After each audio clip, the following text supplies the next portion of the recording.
On Saturday, there was an anti-austerity march. 250,000 people took to the streets to complain about the way the country is being run, and I guess to express disappointment at what happened in the last general election.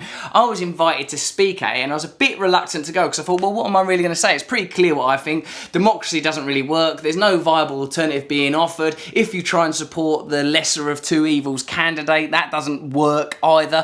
What's the point? You know, I really feel like I'm in a time of reflection and trying to work stuff out. But I did go, and I'm really glad I went, because in the morning around Bank there was loads of really positive protesters there, people that have done interested in creative works of art, people that were really passionate about what they were doing, teachers, older people, all with personal stories to tell of how they were being negatively affected by the state of our country at the moment.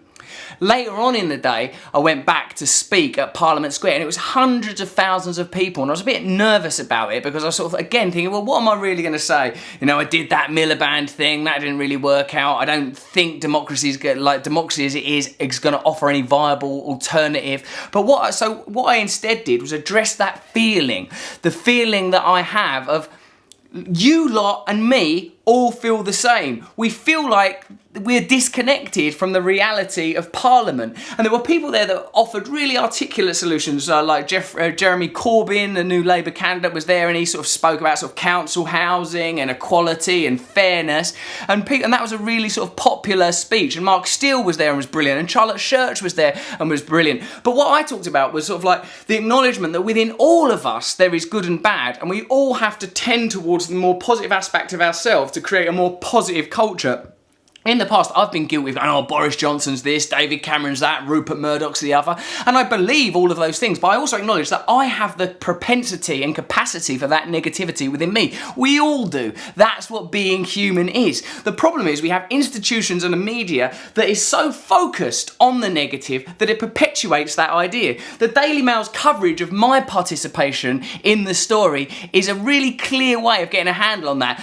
Like, there was one person in the sort of like the behind the stage area, a woman who didn't look that well, and it was sort of fascinating. Amidst the crowd of people that wanted to shake hands and get autographs, there was one woman who seemed like a bit like red with rage. Things with the aristocracy has the same problems as us.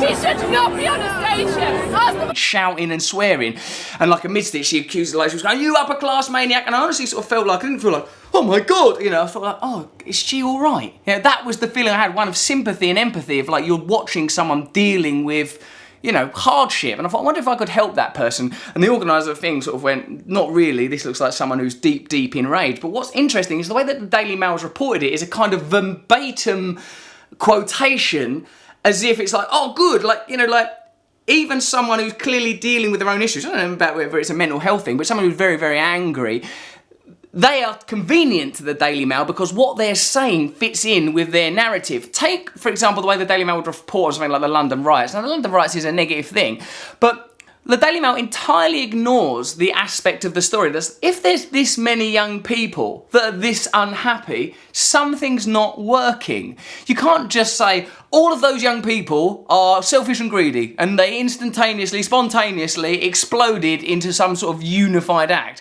It's evidently a demonstration of something that's wrong underneath. Like, so whether it's that woman raging, or all the other people that are there in joy and solidarity coming together to look for an alternative, it's an expression that something's not right.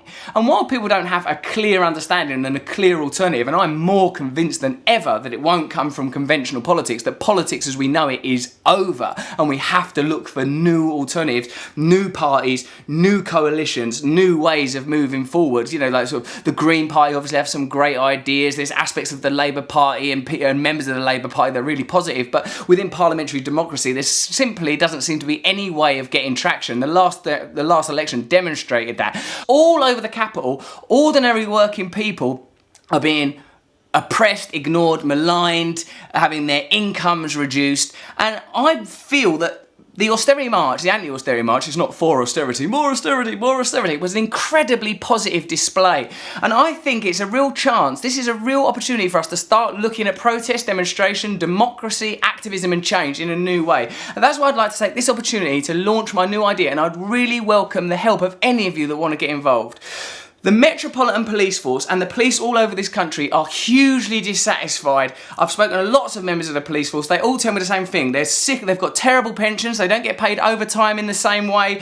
Their jobs are being taken over by private security firms like Securicorps and G4S. The police are disenfranchised, disillusioned. They've lost their pensions, they've lost their way.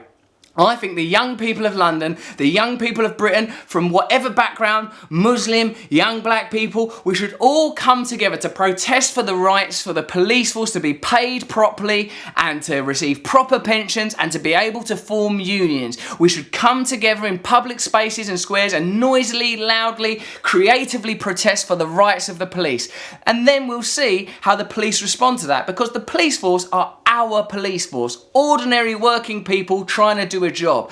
Is it their fault that they've become the henchmen of the establishment?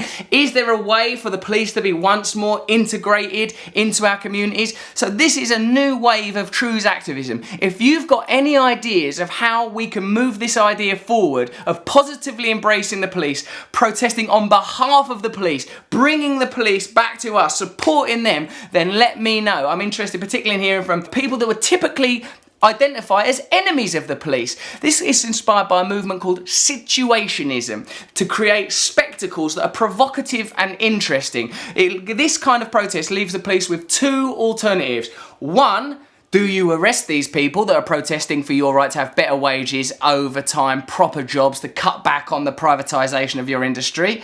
Or to recognise that they too are being treated badly by the establishment. If we want to break this establishment down, we have to start looking at the pillars of it and where it's weak and where it's vulnerable. We know the Daily Mail are weak and vulnerable and they speak nothing but nonsense. We know the government have lost their way and are clinging on by their fingertips to power, trying to get as much legislation through to destroy the fabric of society, to prevent us talking together, talking to one another and behaving as a community as quickly as possible. Let's have a look at this police idea. And hit me up on Twitter using #LoveThePolice.